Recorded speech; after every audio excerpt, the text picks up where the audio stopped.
Viewers, सारिया secrets में आपको खुशामदीद। कैसे हैं व्यूअर्स आप लोग? उम्मीद है खैरियत से होंगे और अपने अपने घरों में खुश और बाश होंगे। व्यूअर्स, आज आपके लिए बहुत ही इंफॉर्मेटिव वीडियो लेकर आई हूँ जो शहद से मुतालिक है। सब लोग जानते हैं कि शहद एक ऐसी कुदरती नेमत है जिसका तस्करा अगर करने बैठ जाए इंसान तो किताबें लिख दी जाए। शहद एक बहुत ही बेमिसाल टॉनिक है। शहद एक बहुत ही बेमिसाल ग़िज़ा है। शहद एक बहुत ही लाजवाब सिरप है। जो मर्ज़ी कह लें इसको, शहद बहुत ही कमाल की चीज़ है। बेसिकली मुझे बहुत ज़्यादा पसंद है। तो फिर आज इस वीडियो में हम आपको शहद का इस्तेमाल बताएंगे जो आपके बालों, स्किन और गले के वर्म में आपको बहुत ज़्यादा फ़ायदा देगा। आँखों की बीमारियों में आपको बहुत ज़्यादा फ़ायदा देगा। और इसके अलावा आप एंटी एजिंग के तौर पर शहद को कैसे यूज़ कर सकते हैं, हम इसका आपको हल बताएंगे। चलिए वीडियो की तरफ बढ़ते हैं। फिर शहद जो है उसको बहुत सारी बीमारियों में यूज़ किया जाता है वैसे तो, लेकिन शहद का एक फ़ायदा और भी है कि ये जिस्मानी थकावट दूर करता है। हम लोग आजकल का दौर ऐसा है कि इसमें लोग जो हैं थोड़ा सा काम कर थक जाते हैं, तो इसमें ये बहुत ज़्यादा फ़ायदा देता है। इसमें आप यूँ करेंगे कि सुबह सुबह निहार मुँह या नाश्ते के बाद भी कर सकते हैं। 1 चम्मच शहद को नीम गर्म दूध में डालकर अगर आप पीते हैं तो आपको सारा दिन थकावट नहीं होगी, आप सारा दिन तंदुरुस्त और चुस्त रहेंगे।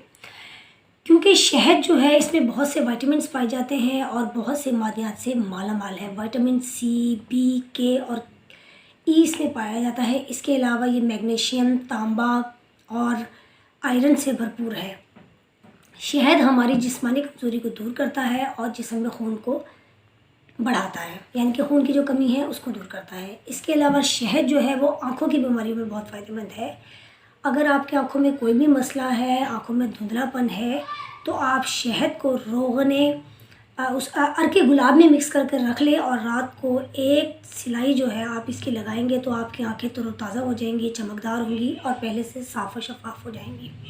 इसके अलावा ये मसूड़ों के वर्म में बहुत ज़्यादा फ़ायदा देता है। इसको सिरके में मिक्स कर ले और इसके गरारे करने से मसूड़े मज़बूत होते हैं और दांत भी बेहद मज़बूत होते हैं। इसके अलावा ये स्किन को बहुत ही ज़्यादा खूबसूरत करता है, स्किन को ग्लोइंग बनाता है और स्किन पर चमक को बढ़ाता है। अगर आप 1 चमचा डेली इस्तेमाल करते हैं नीम गर्म दूध में डालकर, तो ये आपकी स्किन को बहुत ही रोशन और चमकदार बना देगा। इसके अलावा स्किन को नरम और मुलायम भी बनाता है। आपने इसको चेहरे को खूबसूरत बनाने के लिए इस्तेमाल करना है तो आपने जौ का आटा ले लेना है और शहद ले लेना है और अंडे की सफ़ेदी, इन तीनों चीज़ों को मिक्स करके अपने चेहरे पर लगाना है और 20 मिनट के बाद आपने अपना चेहरा साफ़ पानी से या ठंडे पानी से धो देना है। ये आपके चेहरे की चमक को बढ़ाएगा, चेहरे से कील मुहासों को दूर करेगा, चेहरे के दाग धब्बों को दूर करेगा और झुर्रियों और छाइयों का ख़त्मा करेगा। शहद जो है व्यूज़, ये आपके जिस्म में मौजूद और स्किन पे मौजूद बैक्टीरियाज का भी ख़त्मा करता है, यानी कि कोई भी ऐसी बीमारियां जो बैक्टीरियल्स होती हैं वो भी इससे दूर हो जाती हैं अगर आप इसको रेगुलर यूज़ करते हैं। ये बालों को सफ़ेद होने से रोकता है।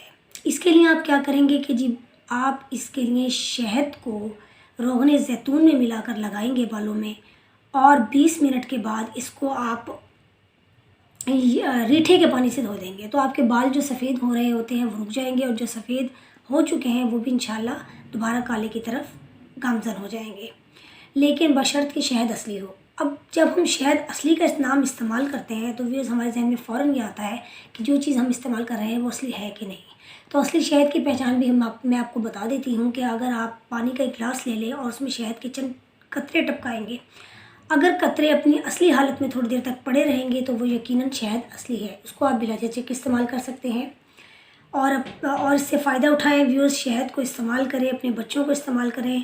आप लोग बहुत सारे विटामिन ऐसे इस्तेमाल करते हैं जिनका बहुत ज़्यादा बेजा इस्तेमाल किया जाए तो ये स्किन के लिए, चेहरे के लिए और आपकी सेहत के लिए नुकसानदेह है। तो कोशिश करें कि इससे अवॉइड करें, जो कुदरती चीज़ें हैं उनको यूज़ करें ताकि आपकी ज़िंदगियों में सेहत और तंदुरुस्ती को वापस लाया जा सके। वीडियो पसंद आई हो तो लाइक और शेयर ज़रूर कर दीजिए और एक दफ़ा दोबारा कहूँगी कि इसे शेयर ज़रूर कर दिया करें ताकि किसी दूसरे को इससे फ़ायदा पहुँचे और उसकी दुआएं आपके और मेरे हिस्से में आ सकें।